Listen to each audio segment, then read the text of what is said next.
અનમોલ મારા ગુરુએ બતાવ્યું. હે જીવના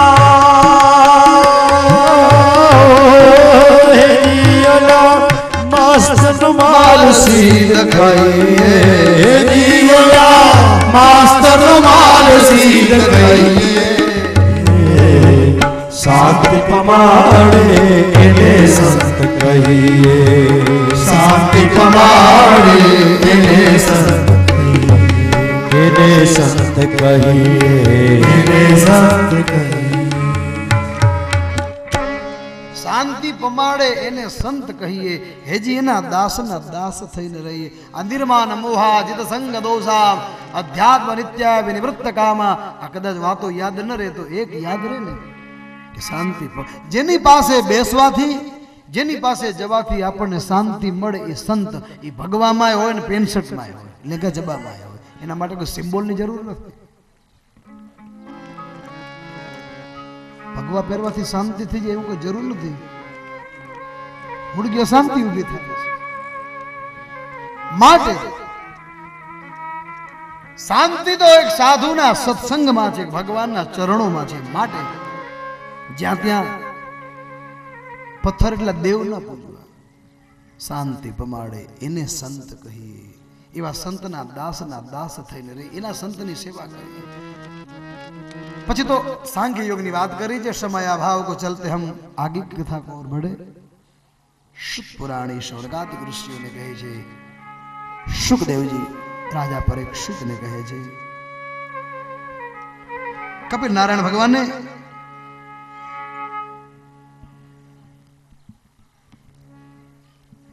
सांख्य योग ની વાત કરી. એ કપિલ ભગવાન આપણા ગુજરાતમાં ઉત્તર ગુજરાતમાં સિદ્ધપુર ક્ષેત્ર છે રાધન પાટણની જોડે. એ પાટણની બાજુમાં આવેલા સિદ્ધપુર ક્ષેત્રમાં રહી અને તપશ્ચર્યા કરી અંતે પરમધામમાં ગયા. માં દેવહૂતિને પણ સાચું જ્ઞાન થયું પછી મોક્ષ મળ્યો. કપિલ ભગવાનનું સ્થાન સિદ્ધપુરમાં. એ કપિલ ભગવાન સાંખ્ય યોગના રચેતા છે. કપિલ ભગવાનની કથા પછી અંતે એક જ સાર લેવો છે કે ભોગાન ભોગતા વયમેવ ભોગતા. પેલા માણસ મેં કાલે વાત કરી ને કે સાયકલ શીખતા હોઈએ ત્યારે એમ થાય કે હું સાયકલને ચલાવું છું. સાયકલ શીખી ગયા પછી સાયકલ આપણને ચલાવે છે. બીડી પીતા હોઈએ ત્યારે એમ થાય કે મેં બીડી પીધી, પણ પછી આદત પડી ગયા પછી બીડી માણસને આખી આખી પી જાય છે. રૂપિયાથી ને હાડકેથી લોહીથી.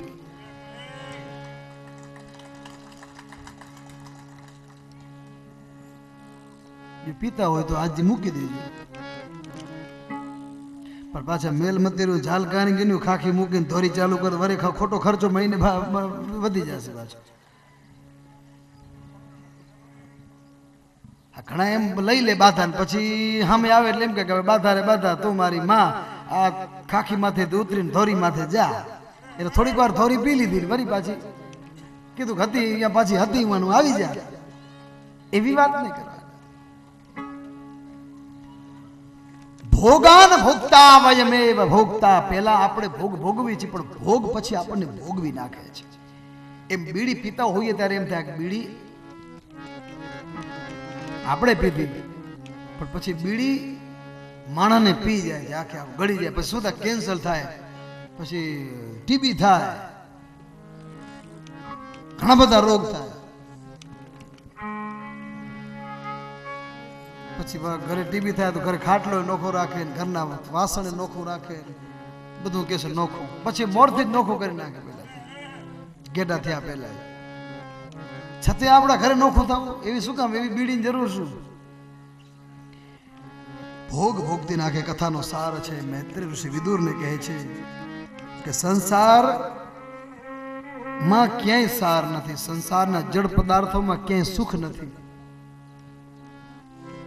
નાનકડી વાત કપિલજી. સુખ સંસારમાં નથી. હવે આપણે તો મારા સંસારમાં રહેવું કે નહીં, સંસારમાં રહેવું પણ એની આદતી ન થવું. આ નહીં હોય તો મને નહીં ચાલે એવું નહીં. દાખલા તરીકે ઉદાહરણ આપ્યું કે સંસારમાં રહીએ છીએ, 10 લાખનો બંગલો બનાવ્યો, ઘર ઉનાળો હોય, ગામડે દેશમાં આવ્યા હોય વૈશાખ મહિનામાં, અને ફેરા દઈને ઘણું ખવાઈ ગયું પછી એમ કે ગાડા આડું પડખું કરીએ અને લાઈટ જાય જીબીમાં ફોન ન ઉપાડે એ 10 લાખના બંગલા કેને સુખ આપે? એ ભલો લીમડો થાય, ભલો લીમડાનો છાંયો, એ 10 લાખનો બંગલો સુખ ના આપે. હાઈવે ઉપર સ્કોડા ગાડી લઈને ખડખડાટ 100, 150, 2 ની સ્પીડમાં જતા હોઈએ અને ધડક દઈને પંચર પડે, આપણને હાથ દઈને કોઈ લિફ્ટ ના આપે, ન પંચર ટાયર ઉતારતા આવડે, ત્યારે એ કરોડની ગાડી કોને સુખ આપે? એ કરોડની ગાડી સુખ કેને આપી ભાઈ? પરસેવે રેબ જેબ થઈ જાય, ફોન કરીએ કોઈ ઉપાડે નહીં, આજુબાજુમાં કોઈ પંચર વાળો હોય નહીં, પંચર વાળો હોય તો હું તો સાદો છું, આ મને ના આવડે, આ તો હાઈફાઈ છે, લ્યો તો હાઈફાઈ ક્યાં કામ આવ્યું?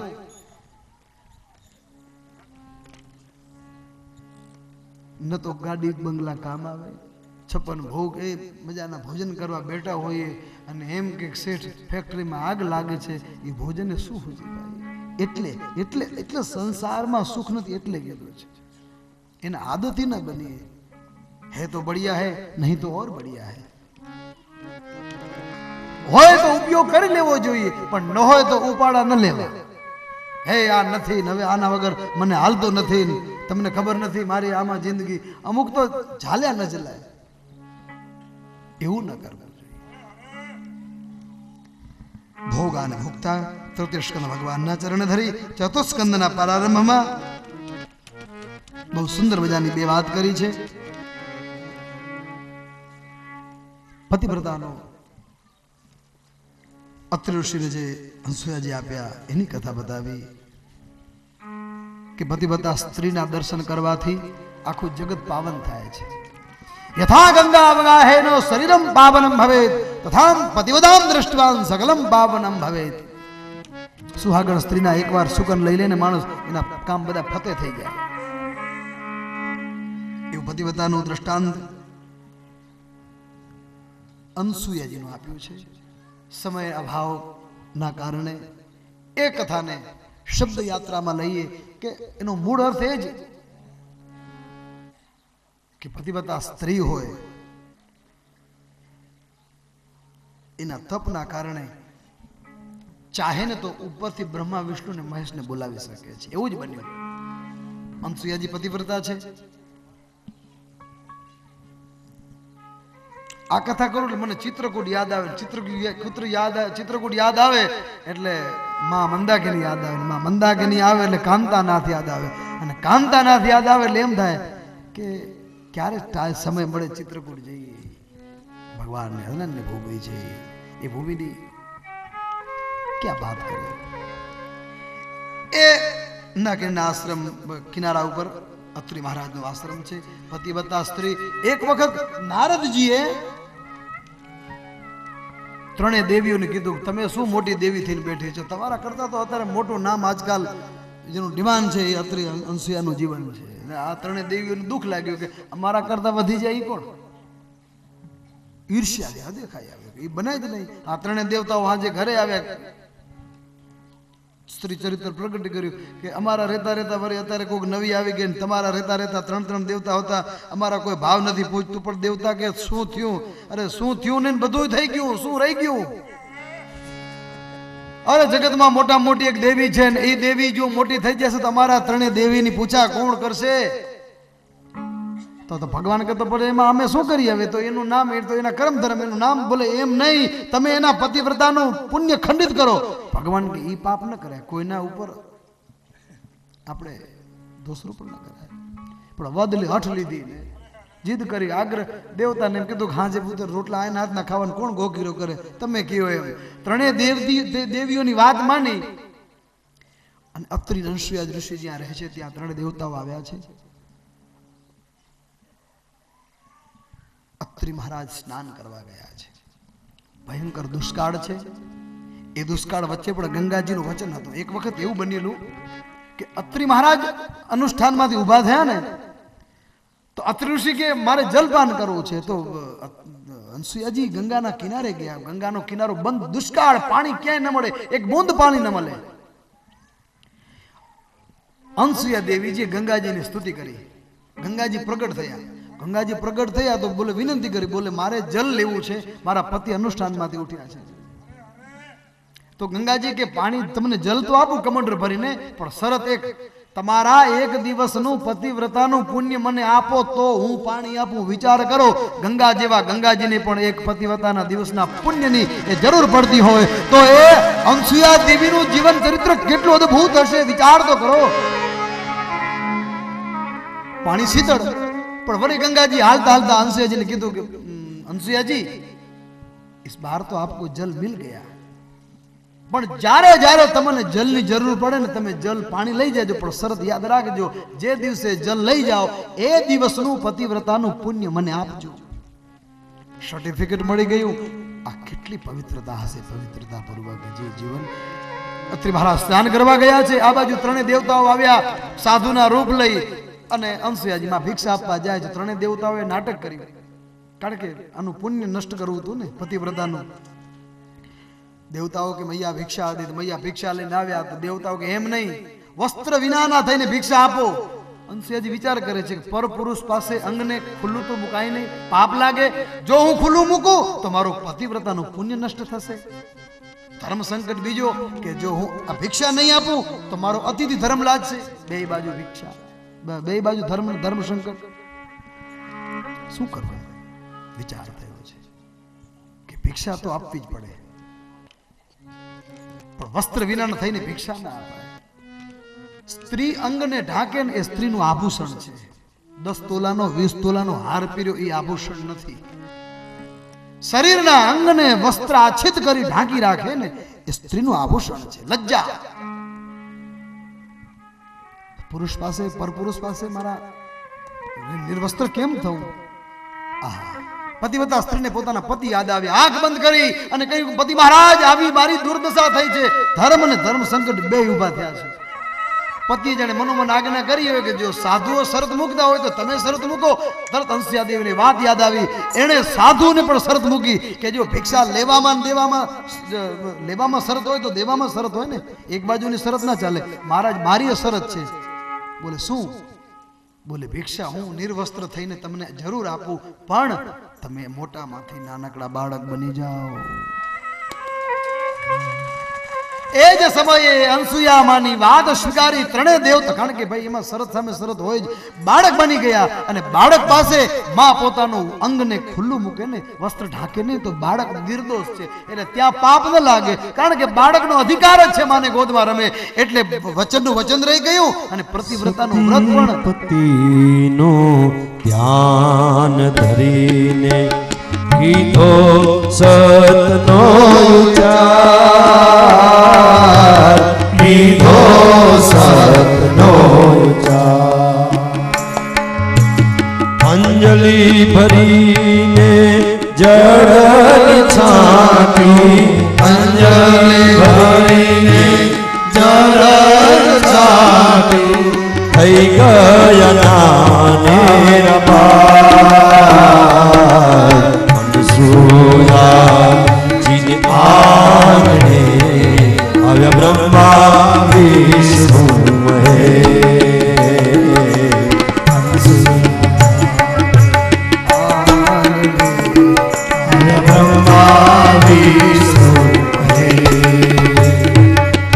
બ્રહ્મા વિષ્ણુ મહાદેવજીને તેડી કરાવ્યા સ્તનપાન, તેડી કરાવ્યા સ્તનપાન.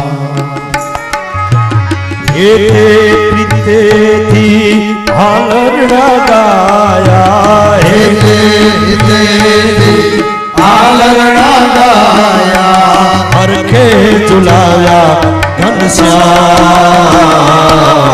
અનસુયાજી આંગણે આવ્યા બ્રહ્મા વિષ્ણુ મહેશ. અનસુયાજીને આંગણે આવ્યા બ્રહ્મા વિષ્ણુ મહેશ. આવ્યા બ્રહ્મા વિષ્ણુ બ્રહ્મા વિષ્ણુ અને મહેશ આજ અનસુયાના આંગણે આવ્યા. અનસુયાજી શરત રાખી, ત્રણે બાળક બન્યા અને પેટમાં ગોદમાં લઈને પેટ ભરાવ્યું. ભિક્ષાની ભિક્ષા દેવાઈ ગઈ અને વચનનું વચન સિદ્ધ થયું. પતિવ્રતાનું વ્રત ખંડિત ન થયું. ત્રણે બાળકો નાના આવે જાય કેવી રીતે? અંશે માતાજી 3 ઘોડિયા બનાવીને ત્યાં સુવડાવી દીધા. આ સાંજ પડી, ત્રણે એકે માંથી આયા નહીં. બ્રહ્મલોક માંથી પૂછા કરવામાં આવી વિષ્ણુ લોકમાં કે અમારા ઈ નથી આયા, તમારા ઈ? અમારા ઈ નથી આયા. ત્રણેયના ઈ ગાયબ. હવે શું કરવું? પકડો નારદને. તપાસ કરી નારદ નારાયણ કરતા કરતા નારદને તેડાવ્યા. આ નારદ, આ બધા તારા ધંધા. માતાજીમાં હું શું કરું? મેં ક્યાં કહે? મેં તો તમને ખાલી પરિચય દીધો કે તમારા કરતા અત્યારે બહુ મોટું નામ આજકાલ ચર્ચામાં છે એ સતીનું. મેં બીજું બાકી તો બધું ઠીક, પણ હવે ગયા ક્યાં બોલે ઈ હવે પાછા આવે એમ નથી, એવા તાજા સમાચાર છે.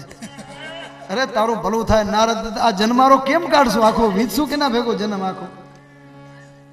નારદ, હવે જે મૂકવામાં તે મદદ કરી તો હવે છોડવામાં મદદ કરને.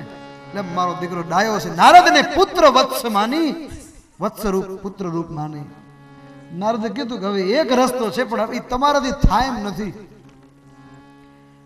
ત્રણે બ્રહ્માણી, વિષ્ણુ, લક્ષ્મી, રુદ્રાણી કેવા લાગે કે નારદ ન થાય એવું કાંઈ છે જ ને, તું કે અમે કરવા તૈયાર છીએ, પણ ઈવડા અહીંયા આવવા જોઈએ. તો નારદ કે જો થાય તો કરવા જેવું છે. બોલે શું? બોલે હવે તો છેલ્લો એક જ રસ્તો છે કે તમે ત્રણે ઈ ત્યાં જાઓ. બોલે ક્યાં? ઈ બોલે ઈ પછી કહીશ, પણ તમે ઈ ઠેકાણે જાઓ અને આમ કરીને ખોરો પાથરો અને એમ કહો કે અમારી ભૂલ, તો ઈ આવે. હવે પરીક્ષા લીધી હતી નીચે દેખાડવા માટે, હવે તો આ તો હું નીચે ખુદને દેખાડવું પડ્યું, ખુદને નીચે નમવાનો વારો આવ્યો. આનું નામ જગત. કોકને નીચે દેખાડવામાં આપણે નીચે નમવું પડે પાછું. એ તૈયારી હોય તો જ હામલા નીચે દેખાડવો, નહીતર કોઈ દિવસ કોઈને નીચે નમાડવો નહીં. નારદની વાત ગળે ઉતરે એમ નથી, પણ ઉતારવી પડે છે, કારણ કે હાજે બધા ઘર વગર સંસાર વગર કેમ જીવવું? ત્રણેય દેવીઓ અંસુયાજીને આશ્રમમાં જાય છે. પરિચય આપ્યો. અમે બ્રહ્માણી અંસુયાજી કે હું ત્રણેયને ઓળખી ગઈ, આવો બેહો. જલપાન કર્યું. અંસુયાજી કે શું સેવા કરું? બોલે સેવા કાંઈ નથી, અમારા અહીંયા આયા છે, હવે અમે એને લેવા આવ્યા છીએ. અંસુયાજી કીધું કે હઈ હું તા ઘોડિયામાં હવ ના હવ લઈ જાય. જ્યાં લક્ષ્મીજીએ નજર કરી ત્યાં ત્રણે ઘોડિયામાં વિષ્ણુ. જોજી ભારે થઈ જાય. હવે આમાં લેવો, જો ખોટો આવી રોગ નંબર લાગી જાય તો. પાર્વતીજી જાય ઘોડિયામાં નજર કરે, ત્રણેય જગ્યાએ બાપો ત્રિશુળ વાળા દેખા. કયા આમાં લેવો કયો? ઉપાધિ થઈ પડી ચારેય બાજુ. હવે શું કરવું? એ જ સમયે ત્રણેય દેવીઓ નારદની વાત આવી. સુખી થવું હોય જલ્દી શરણાગતિ સ્વીકાર લેવી. શરણાગતિ, સોરી, ક્ષમા કરો, બસ મને માફ કરો, અમારી ભૂલ થઈ ગઈ. હે દેવી, અમે તમારું નામ સાંભળ્યા પછી અમને એમ કે અમારા રહેતા રહેતા તમે શું કામ આગળ આવો, એટલા માટે થઈ અને તમારી પરીક્ષા કરવા, પતિવ્રતાનું પુણ્ય નષ્ટ થાય એટલા માટે મોકલ્યા હતા. પણ આજ અમને ખબર પડી કે પતિવ્રતાના પુણ્યની જોડે કોઈ દેવતાને તોલના ના આવે, દેવતાને દીકરા થવું પડ્યું. આને નામ પતિવ્રતા સ્ત્રી કહેવાય. હવે અમને માફ કરો અને અમારા હવ ના અમને પાછા આપો. એ જ સમયે અત્રિ મહારાજ આવ્યા, આંખને ઈશારા કર્યા અને જલની અંજલિ ભરી છાંટી. ઓમ હરિઓમ તત્સત કરી જલની અંજલિ છાંટી અને ત્રણેય દેવતાઓ પ્રગટ થયા. બ્રહ્મા વિષ્ણુ મહેશ પ્રગટ થયા. એ જ સમયે અંસુયા અને અત્રિ ઋષિના આશ્રમમાં ભગવાને કહ્યું વરદાન માંગો. અત્રિ અંશે કીધું કે હવે એક વસ્તુનું તમે સુખ આપ્યું, તમે દીકરા થયા હતા ને, તો હવે તમે દીકરા થઈને જ રહ્યો. જય યોગીશ્વર દત્ત દયાળ, જગમાં પ્રતિભા. જય યોગીશ્વર દત્ત દયાળ, જગમાં પ્રતિભા. અત્ર ન સોયા કરી નિમિત, પ્રગટો જગતા બ્રહ્મા હરનો અવતાર. બ્રહ્મા હરિ હરનો અવતાર. શરણગતનો તારણહાર બ્રહ્મ હરિ હરનો અવતાર શરણગતનો તારણહાર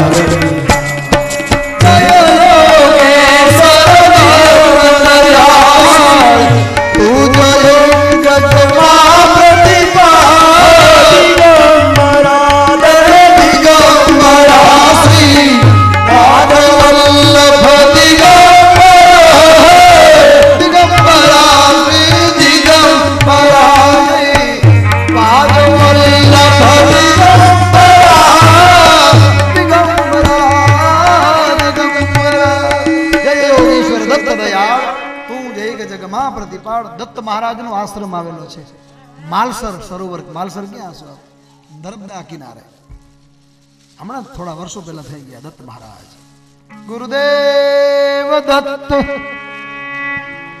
રંગાવધૂત મહારાજ પુત્ર રૂપે ભગવાન ત્યારે આ છે. વળી પાછા દીકરા રૂપે માંગ્યા તો ત્રણેય દેવીઓને વરે ધ્રાસકો ઉપડ્યો. આ વરે દીકરાનું વરદાન દઈ તો પાછા આવશે કે નહીં, ચોક કરી ઉભા રહ્યો. પેલા તમે આવશો કે કેમ, પછી દીકરાનું વરદાન દેજો. દેવીઓને ભગવાને કીધું કે અમે પાછા આવશું, આ તો આને પુત્ર રૂપ થયા ને વરદાન આપવું પડે. ભગવાને ત્રણેય દેવી સામે જોઈને બસ કીધું, વાર લીધું, હાટું કરી લીધી પરીક્ષા. આ કથાનો સાર છે, ક્યારે પણ કોઈને નબળો ના કરવો. બીજું, ક્યારે કોઈની પરીક્ષા ન કરવી. ત્રીજું, અભિમાન ન કરવું. ક્યારે કેવો સમય આવી જાય નીચું દેખાડવામાં ચક્કરમાં નીચું જોવું પડે. ક્યારેક ક્યારેક તો જન્મારો આખો નીચું રહેવું પડે. માટે ક્યારેય કોઈને નબળો, આપણે ઊંચા થઈ ગયા આ હંમેશા મારા નીચું જોઈને રહે, નીચું ક્યારે ન દેખાડવું. આન બાન અને શાન સાથે હોવી જોઈએ. આ કથાને ભગવાનના ચરણે ધરી અંતે સતી ચરિત્રની કથા કરી છે. સ્વયં મનુના ત્રીજી પુત્રી પ્રસૂતિ દક્ષને પરણાવ્યા. એના વંશનો વિસ્તાર થયો. એમને 16 પુત્રીઓ થઈ. 13 ધર્મને આપી, એક અગ્નિને આપી, એક પિતૃને આપી અને એક આપી દેવાધિદેવ મહાદેવ. એનું નામ છે સતી. સુખદેવજી કહ્યું કે સતી મહાદેવને પરણાવી. થોડાક સમય પછી દક્ષને અને શિવજીને સસરા જમાઈને આંટી આવી ગઈ હતી. તે અણબનાવ થોડા બન્યા. એમાં સતીજી કૈલાસથી પિતાને ત્યાં દક્ષના યજ્ઞમાં ગયા અને દક્ષના યજ્ઞનો વિધ્વંસ થયો. બોલે એમ કેમ? બોલે એવું બન્યું. શિવજી અને દક્ષ વચ્ચે આંટી. બોલે આ સસરા જમાઈને બન્યું એવું. કથા સમયનો અભાવ છે પણ છતાં કથા મૂકતા જીવ ના હાલે. જીવ એવો છે ને, પાછી કથા ન મૂકવાનું કારણ એક છે કે મને એમ થાય છે કે આજે દૂધ દોણામાં જાય છે. તમે બધા સાવધાન થઈને કથા સાંભળો છો એટલે કહેવાનું મન થાય, નહીતર વેલા વાગે 12 ને સાંજે વેલા વાગે 6. પણ એવું નથી. એમ થાય કે દૂધ દોણામાં જાય છે. પણ કથા કરી એટલે કથાને અડધી છોડાય ને. એટલે સુખદેવજી કહ્યું, હવે મૈત્રેયજી વિદુરજીને કંઈક બન્યું છે એવું કે એક વખત બધા દેવતાઓની સભા ભરાણી. એમાં મેન અધ્યક્ષ સ્થાન છે દક્ષનું, શિવજીના સસરાના. એટલે બધા દેવતાઓ આવીને બેઠા છે. એમાં દક્ષ પાછળથી આવ્યા. શિવજી માળા લઈ આંખ બંધ કરીને બેઠા છે ખૂણામાં, ઈશાન ખૂણા ઝાલીને. ત્યાં બન્યું એવું કે શિવજીને ખબર ન પડી એમ દક્ષ આવી ગયા. આ કથાને ધ્યાનથી જોજો. આમ બધા એક એક એંગલથી કથાને જોવાની હંમેશા. શિવજીને ખબર નથી એટલે બધા દેવતાઓ ઊભા થઈ ગયા અને અભિવાદન કર્યું. એક પરંપરા છે આપણે કે કોઈ બ્રાહ્મણ, સાધુ, સંન્યાસી કે કોઈ વડીલ આવે તો આપણે બધા ઊભા થઈ જઈએ, એને અભિવાદન કરીએ. રાજકારણી કોઈ નેતા આવે તો એને સિલ્યુટ કરે, મોટો ઉપરી વર્ગ અધિકારી આવે તો. આમ બધાએ અભિવાદન કરી ઊભા થઈને